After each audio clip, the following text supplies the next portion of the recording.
8 फरवरी 2024 को होने वाले आम इंतखाबात में हिस्सा लेने वाले उम्मीदवारों ने रिटर्निंग अफसरान से कागजात नामजदगी हासिल करना शुरू कर दिए।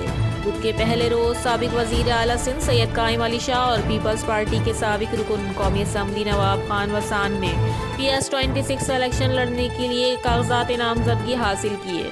मारूफ आलिम दीन मौलाना अवैस अहमद फुलपूटो ने भी PS-26 पर इलेक्शन लड़ने के लिए कागजात नामजदगी हासिल किए।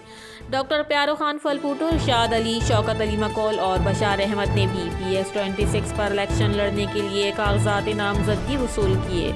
मुख्तार अली रड और अक़लियती रहनुमा वीरोमल ने हल्का NA 202 पर इलेक्शन लड़ने के लिए रिटर्निंग अफसर से कागजात नामजदगी वसूल किए। 8 फरवरी 2024 के आम इंतखाबात में हिस्सा लेने के ख्वाहिशमंद उम्मीदवार 22 दिसंबर तक कागजात नामजदगी दाखिल कर सकेंगे।